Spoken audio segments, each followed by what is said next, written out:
안녕하세요, 소몽입니다. 오늘은 미국의 초우량주를 한번 가볍게 살펴보도록 하겠습니다. 보시는 것처럼 미국의 1등부터 약 30등까지 종목들을 쭉 나열해 놓은 건데요. 같이 한번 보겠습니다. 위에 있는 표는 최고점 대비 얼마나 하락했는가, 요걸 해석해보면 최고점에서 얼마나 멀리 떨어져 있는가 아니면 얼마나 가까이 근접해 있는가 이렇게 한번 볼 수 있는데요. 딱 여기 가운데에 회색으로 제가 표시해 놓은 부분이 미국 주식시장이라고 보시면 돼요. 그러면 왼쪽으로 갈수록 시장보다 덜 하락했고 최고점에 많이 붙어있다는 소리가 되고, 오른쪽으로 갈수록 아무래도 시장보다 더 많이 하락했고 고점에서 많이 떨어져 있다 이렇게 볼 수 있겠죠. 그래서 시장보다 잘 나간 애들 보면은 최고점에 거의 5% 미만으로 붙어있는, 그러니까 고점에 바짝 붙어있는 미국의 대형 마트, 월마트, 넷플릭스, 전자상거래 클라우드 업체 아마존, 대형 통신사 버라이즌, 그리고 대표 헬스케어 기업인 존슨앤존슨, 식음료 펩시, 필수소비재 P&G, 항암제 머크, 소프트웨어 오라클, 클라우드 마이크로소프트, 그리고 미국의 대형 보험사 유나이티드 헬스케어 등등 우리가 너무나 잘 알고 있는 기업들인데 지금 최고점 대비 20% 미만으로 거의 고점에 바짝 붙어있는 모습이죠. 반면에 시장보다 좀 못한 애들은 아직도 고점 대비 거의 반토막 나 있는 엑소모빌, 그리고 디즈니, 금융주들이 있고 AT&T, 시장과 거의 유사하게 빠져있는 코카콜라, 애플 요 정도 있는데요. 투자 성향에 따라서 왼쪽에 잘 나가는 주식들을 담는 성향도 있고, 반대로 오른쪽처럼 많이 주가가 빠진 기업들을 담는 방법도 있는데, 요거는 이제 개인 성향에 따라서 선택을 하면 되겠죠. 그러면 또 이번엔 똑같은 종목들인데 연초 대비 수익률은 어떤가, 올해 성과는 어떤가 한번 보겠습니다. 미국 초우량주 30개 중에서는 올해 성과가 플러스인 애들이 딱 5개밖에 안 보이네요. 넷플릭스와 아마존, 마이크로소프트, 월마트, 오라클 이렇게 있고, 나머지는 아쉽게도 지금 다 마이너스인 상황입니다. 그리고 올해 기준으로는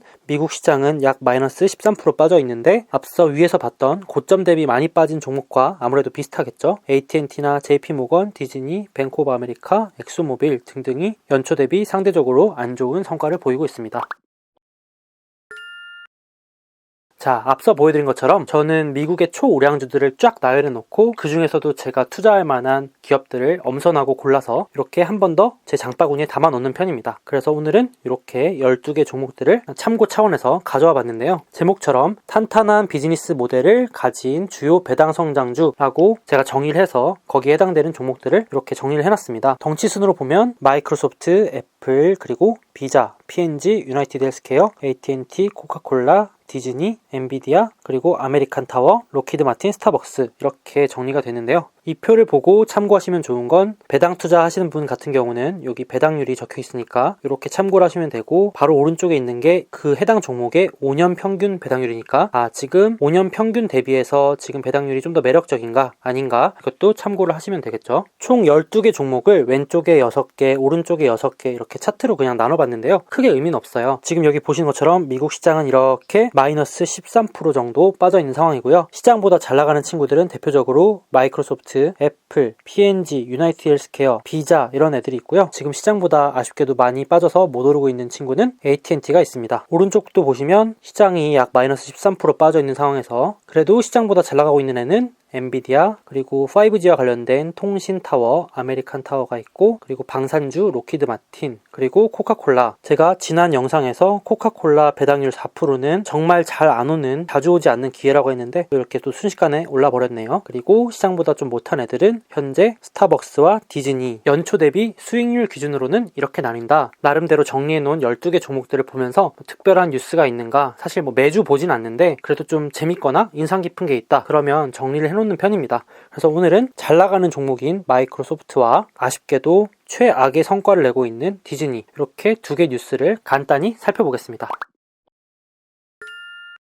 먼저 디즈니입니다. 아마 디즈니 주식 갖고 계셨으면 이 뉴스 인상 깊게 보셨을 겁니다. 디즈니 플러스가 출시 149일 만에 5천만 가입자를 돌파했는데요. 제가 지난 영상에서도 디즈니 플러스와 넷플릭스의 싸움을 다룬 영상이 있는데, 넷플릭스의 대항마로 디즈니가 2019년 11월에 내놓은 디즈니 플러스가 불과 2월달만 해도 2,500만 명 정도라 그랬는데, 그로부터 2달도 채 지나지 않아서 5천만 명을 돌파했다고 밝히니까 그때 장중에 주가가 거의 7% 정도 오르면서 급등하면서 마감을 했었죠. 여기 오른쪽은 디즈니의 5년 주가 차트인데요. 단기적으로는 많이 오른 것 같아도 그래도 5년 차트 기준으로 봤을 때 디즈니의 주가가 100불 밑으로 내려오는 경우는 그렇게 생각보다 많지는 않은 상황이다. 뭐 이렇게도 볼 수 있고, 배당률 기준으로는 현재 디즈니가 약 1.7% 배당률이에요. 근데 여기 88불까지 내려오면 2%의 배당률을 확보할 수 있고, 그리고 여기까지 올라가 버리면 이제 1.5%밖에 못 받는 거죠. 그래서 요거 참고하시면 좋겠고요. 이 5천만이 됐다라는 기사가 뜨니까 거기에 재미난 댓글들이 달려서 제가 한번 가져와 봤습니다. 한 댓글에서는 나는 디즈니 플러스 가입한 게 1년 이용권 줘서인데 라고 말을 해요. 디즈니가 통신사 버라이즌하고 제휴를 맺어서 버라이즌 가입자한테 1년 무료 이용권 이런 것들 많이 뿌렸거든요. 실제로도 디즈니가 밝힌 바에 따르면 가입자의 약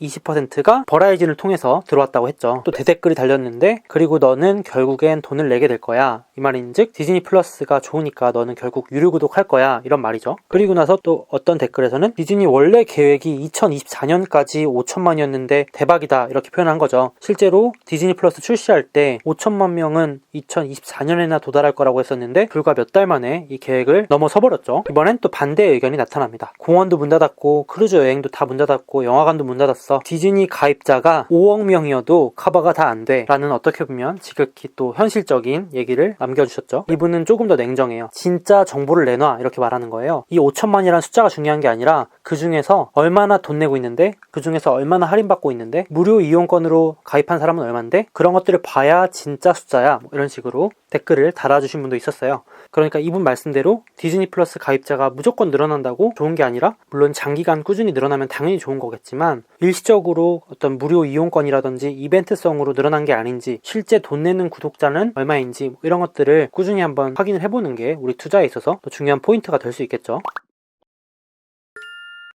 다음은 마이크로소프트 관련 뉴스인데요. 제가 이 기사가 너무 귀여워서 가져왔는데, 지금 이 화면이 마이크로소프트의 화상회의 프로그램인 팀즈라는 걸 활용해서 지금 회의를 하고 있는 거예요. 근데 여기 보시면 이게 감자거든요. 포테이토. 지금 웃음을 참고 있는 모습인데 뭐라고 써있냐면은, 기사 제목이 마이크로소프트 팀 비디오 컨퍼런스에서 감자처럼 보이는 방법, 이렇게 써있잖아요. 이게 어떻게 된 거냐면은, 어떤 사람이 이렇게 올렸는데, 내 보스가 회의 중에 감자로 변했는데 어떻게 되돌리는지 몰라서 회의 내내 감자 상태로 그냥 있었어 하면서 이렇게 올린 거예요. 그게 기사화가 된 건데, 이게 이제 팀장님이시겠죠. 팀장님이 이렇게 감자인 상태로 회의를 했는데, 지금 재택근무, 원격근무, 화상회의 이런 것 때문에 마이크로소프트의 화상 관련 프로그램인 팀즈도 엄청나게 지금 접속량이 늘어나고 있죠. 그런데 대표적인 마이크로소프트의 경쟁사로 떠올랐던 줌이라는 회사가 있었는데, 저 같은 경우도 회사에서 그리고 주변에서도 줌 가지고 화상회의 진짜 많이 하더라고요. 근데 이 줌이 보시는 것처럼 보안 이슈가 터졌죠. 3월 말에. 그러면서 순식간에 위기를 맞았고 주가도 폭락을 했었습니다. 부랴부랴 줌 CEO가 나와서 보안 이슈를 사과하고 기술적인 결함이었다 이러면서 했지만, 그 이슈가 단순히 개인정보 수준을 넘어서서 개인정보들이 중국에 있는 데이터 센터를 통해서 뭔가 흘러갔다, 이런 얘기들이 나오면서 이슈가 오히려 더 커지고 있는 상황입니다. 줌으로 회의를 하고 있으면 갑자기 누가 들어와서 음란물을 띄운다던가, 아니면 그 링크만 있으면 쉽게 접속이 되거든요. 그래서 누군지도 모르는 사람이 나와서 막 증오 발언, 혐오 발언 한다던가, 혐오스러운 이미지를 띄우고 도망간다던가, 이런 이슈들이 막 곳곳에서 생긴 거예요. 그러다 보니까 4월 6일 날 뉴욕시에서는 줌을 공식적으로 퇴출 결정을 하고, 거기에 반대급부로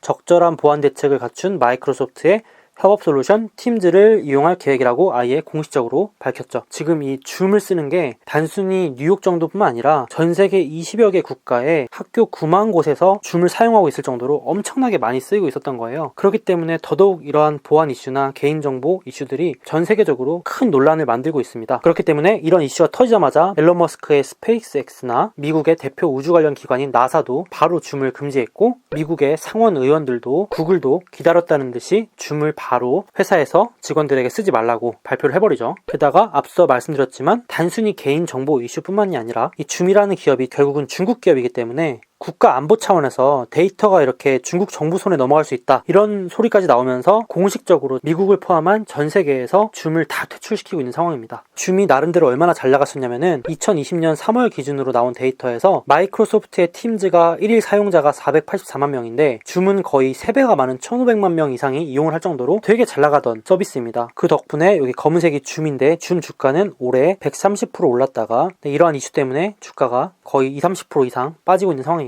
여기 제목처럼 줌의 실수가 오히려 마이크로소프트나 경쟁사들한테 좋은 기회가 될 수 있다. 이런 기사가 나왔는데요. 실질적으로 줌의 이러한 악재가 여기 마이크로소프트한테는 상당한 호재로 작용을 하겠죠. 구글도 비슷한 앱으로 구글 미팅이라는 서비스를 출시해 놨는데 아무래도 이런 줌이나 마이크로소프트의 팀즈나 슬랙이라는 서비스에 비해서 잘 안 되고 있는 상황이었어요. 근데 마침 줌이 이런 이슈가 딱 터지니까 기다렸다는 듯이 구글에서 바로 줌을 퇴출시켜 버리죠. 어떻게 보면 구글한테도 또 기회가 될 수 있는 거고요. 자, 그래서 오늘은 제가 관심 있게 보는 12개 종목 중에서 마이크로소프트에 관련된 뉴스와 그리고 디즈니에 관련된 뉴스를 봤는데 이런 식으로 여러분들도 한번 관심 있는 종목들을 이렇게 정리를 해놓고 또 그 종목들 중에서 좀 주목할 만한 뉴스나 이슈가 있으면 이렇게 정리를 해보고 또 공부를 해보고 그 안에서 또 어떤 투자 기회를 발굴할 수도 있잖아요. 그런 기회를 한번 삼아보면 좋겠습니다. 그래서 오늘 영상은 여기까지고요. 다음 영상에서 또 뵙겠습니다. 안녕.